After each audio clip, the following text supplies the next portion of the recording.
Hi everyone, in this episode of Train Spotting we travel to the land of heritage buildings and the stomping grounds of the Waratahs, the areas around Richmond and Windsor, and the infrastructure that led the railways northwest of Sydney. Stay tuned.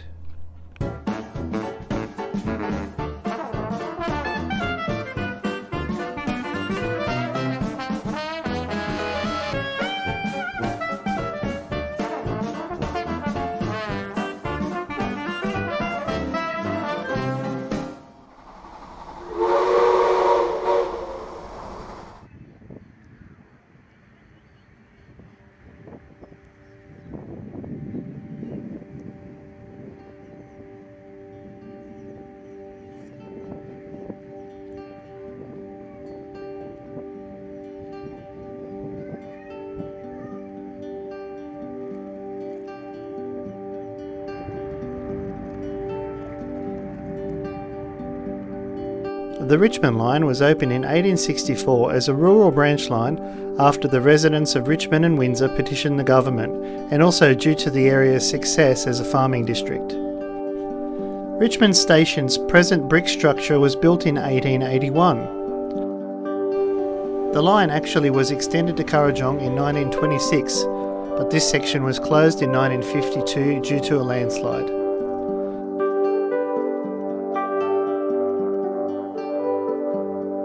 The area next to the station was once a yard with an engine shed, but is now a car park and a McDonald's.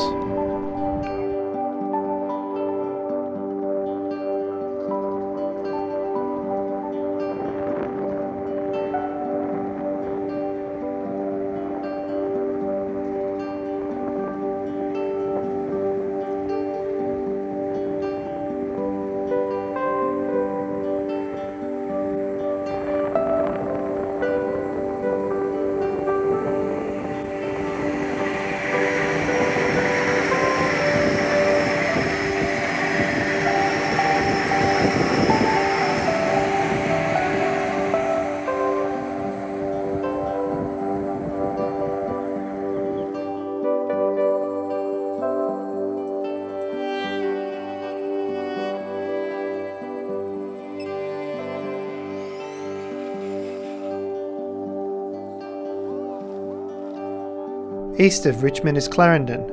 Clarendon Station was opened in 1870 and was known as Hawkesbury Racecourse, being renamed as Clarendon in November of 1876. The station becomes home to the annual air show at the nearby RAAF airbase, in which it becomes a terminus station for the line, and the rest of the line to Richmond becomes a siding to stable disused trains.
Clarendon Station has a passing loop allowing trains to pass each other on the single track branch line.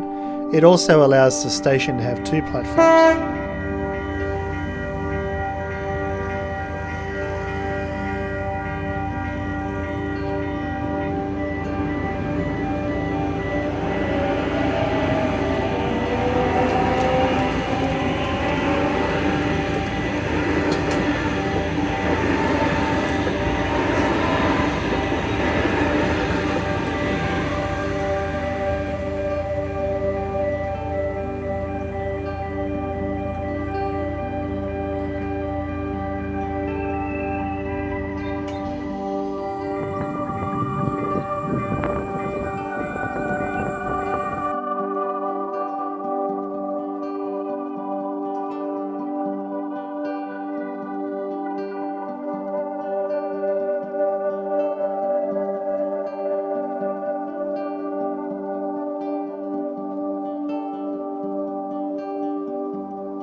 Windsor Station opened with the line in 1864, but the current station building was opened in 1884. The station's architecture is an example of the Victorian era and the area's economic development after the arrival of the railways.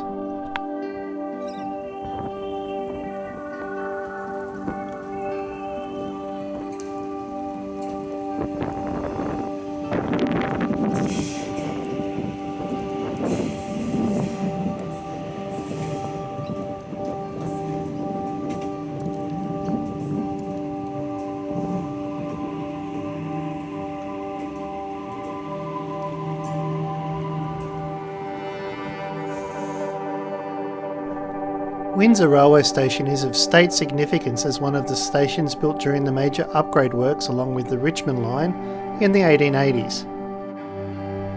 Although all the buildings have been removed except for the main station building, the station, together with the hand crane and the brick-faced platform of the goods yard, are important in demonstrating the styles and elements that were used in the goods handling in the rural areas of the Hawkesbury at the time.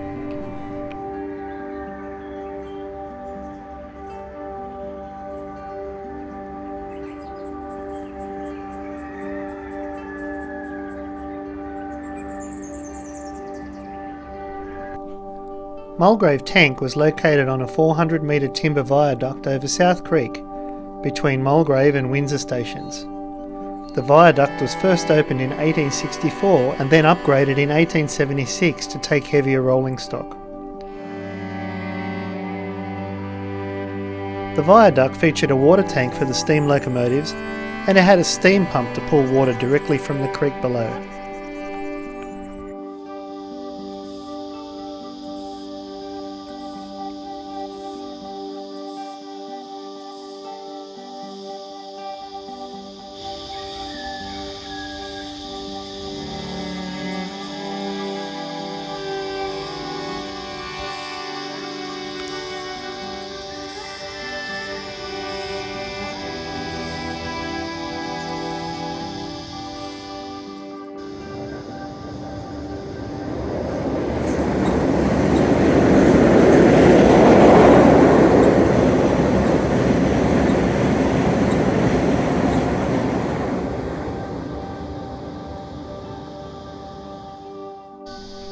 All that remains of the 1876 wooden viaduct and the original Mulgrave Tank are a few wooden piers that still sit in the mud on the western bank of the creek, a reminder of the engineering feat that was the Mulgrave Tank.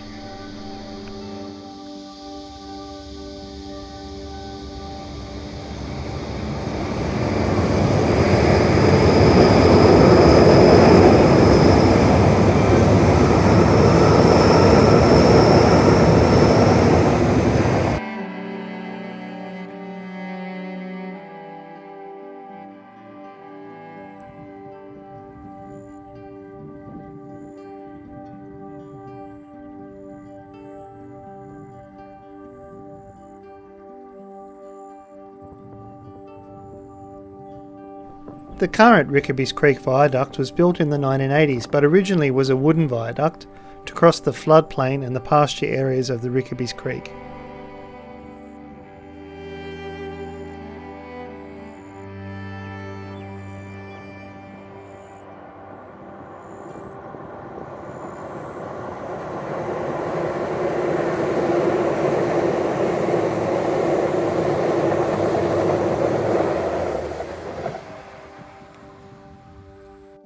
If you like this video, why not consider liking or sharing it? Thanks for watching.